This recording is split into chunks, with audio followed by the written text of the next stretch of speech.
Alright guys, how's it going? I will be hosting live streams on here today at 1 o'clock UK time and 7 PM UK time if you'd like to come along for a natter. Don't forget to subscribe to my other YouTube channel, Duncan Oldham. The link is in the video description, and my mush will pop up on the screen at the end. If you click on that, you'll go over there. That's where I do the morning briefings. I also talk Liverpool over there, Cop Talk over there, etc, etc. Now, do you remember this Fekir? Yeah, do you remember him, Nabil Fekir? Well, some of you have been contacting me this week saying, did you see what Jurgen Klopp said as to why, or possibly why, this deal didn't happen?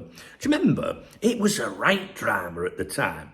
Now, in Alison My Story, Jurgen Klopp said about signing him, Alison, it was my absolute dream. When you dream or think about the team, you set it up from the back. And that was the moment we said, okay, we have to try it, right? In other words, Alison was available. The interesting part is that we were close to signing Fekir. And if we sign Fekir, we don't have the money for Ali. It was obviously a pretty important decision for the future of LFC. So some of you have reached out going, we've got the real reasons now why it didn't happen, right? But, right, back in, what year was last year, 2024, July last year, John Achterberg, former Liverpool goalkeeping coach, said, if we signed Fekir, then there was no money to sign Ali. We were lucky that that deal fell through.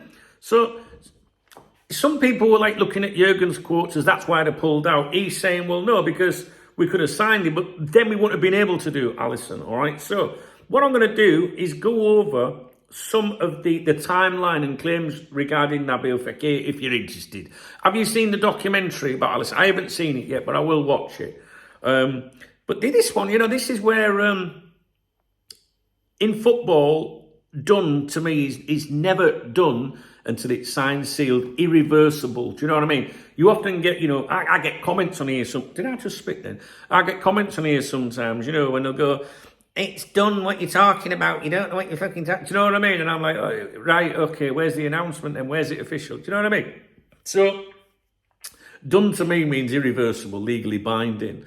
And in my time doing this, Cop Talk, which is almost 3 decades now, I remember this one being like WTF, and also Lee Bowyer. Do you remember? There was the handshake with Gerard Houllier, Melwood. It was captured on the big lens, photographer, for the Nationals. It was on the back page, I think, of the Mirror newspaper, which was shit hot at the time when Dave Maddock was writing. He was at the top then, really, with the Liverpool stuff. And it was the handshake, in other words, welcome to Liverpool, but it didn't happen. There was fucking hell on at the time. Do you remember? If you want me to if you want me to tell you why there was so much drama, I'll make a video about it. Anyway, so those were 2 deals that were like, what the fuck sort of thing. So let's have a look at what happened. So there was knee injury concerns, right? Claim Liverpool backed out due to concerns over Fekir's knee, particularly a 2015 ACL tear. Now, in June 2018, initial reports confirmed again in September and October 2019 were from Fekir's agent at the time, Jean-Pierre Bernays. And the quote was as follows, right? So this is in September 2019. And he said the transfer to Liverpool turned around for 2 reasons. The first is his knee, even though the English club's leaders were willing to make an effort on this. And then he said, that was quoted in L'Equipe in September 2019. Canal Plus in October 2019 quoted him as saying, there were 2 elements. The player's medical was negative. Our friend Paul Joyce at the Times in 2018 reported, Liverpool were concerned with Fekir's knee and tried to rework the deal, which Lyon rejected. Now, Nabil Fekir's response, this video is going to get flagged by YouTube because they think I'm swearing. He denied the knee was the issue. So let's look at his quotes. L'Equipe, September 2019. What was said is not the truth. My knee is good. I had a quick medical check at Clairefontaine. My knee wasn't even mentioned. And then in September 2021, he was quoted in the Times as saying, it was said the knee stopped me going to Liverpool, but that wasn't true. I went to Clairefontaine and the knee was fine. Another quote in September 2019. Sorry, I didn't do it in the right order. L'Equipe again, the truth. Why the transfer to Liverpool did not work out, I don't even know it myself. I passed my medical, and after that, they decided not to sign me after all. So, is there like what Achterberg and Klopp are saying there? What do you reckon? Do you reckon they went like that? Tell him it's his fucking knee, we want Alisson. What do you reckon? Entourage interference, right? Brother-in-law chaos. So the claim was that Fekir's brother-in-law tried to hijack the deal, demanding renegotiation and commission, which upset the Reds. And this quote came from Jean-Pierre Benz, his agent. And he said as follows, October 2019, quoted by Canal Plus, Nabil was Liverpool's priority. I worked for 4 months with the Liverpool representatives. Everything was ready. On the day that the contract was supposed to be signed, we saw a lawyer and Nabil's brother-in-law arrive who said, stop everything. Discussions have to start all over again. It was surreal. We thought we were in a Walt Disney film. And again, he was quoted in the same month of October 2019 by Canal Plus as saying, the brother-in-law of Nabil all of a sudden acted like a player's agent. He wanted a commission. Fekir was on a cloud. He seemed to have transformed. He didn't even greet the Liverpool representatives. Fekir's response denied family involvement. In September 2019, again, L'Equipe quoted him as saying, there was an incredible amount of lies told about it. Everything that has been said about my family in particular. It hurts them as it hurt me. But the worst thing is the idea that people could suggest that it's because of my family that the transfer didn't happen.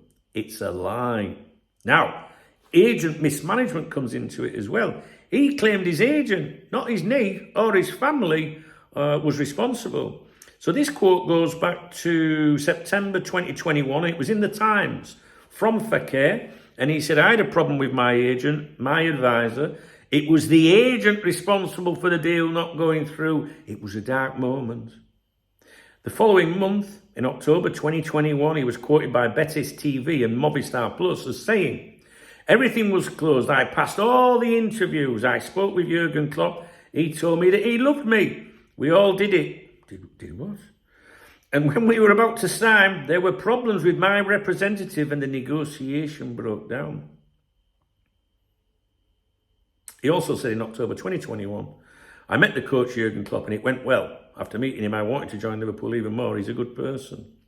So then, Jean-Pierre Bernays, he comes back again, right? It's all kicking off. September 2019, L'Equipe quote the agent as saying, he has to stop this show and stop taking people for fools. Everyone knows what's happened.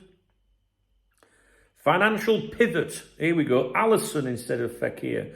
Liverpool chose not to sign Fekir in order to afford Alisson Becker. That sounds like FSG to me. I don't know about you. So, Jurgen Klopp, as you know, the interesting part is that we were close to signing Fekir. And if we sign Fekir, we don't have the money for Ali. It was obviously a pretty important decision for the future of Liverpool. That was this month, he's quoted as saying that. And the Achterberg one, which I've already mentioned, if we'd signed Fekir, then there was no money to sign Ali. We were lucky that the deal fell through. So, what do you think? Knee concerns? What do you reckon? Brother-in-law interference? Agent mismanagement? Or did Liverpool say, you know what, fuck it, we're going for Alisson? I wouldn't believe it's that one. I do. But it sounds like a right carry on behind the scenes. I remember it at the time, obviously, and there was a lot of confusion. And I'm sure some of the VIP members will remember that there was some information about Liverpool were bothered about the knee, but then couldn't get insurance or something to do with it. You know, like in other words, like, we'll go ahead with it, but we want insurance in case something goes wrong. I'm sure that was a claim at the time as well. So you have to decide who to believe, really.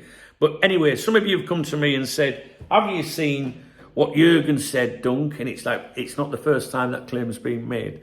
Who knows how it would have worked out for him.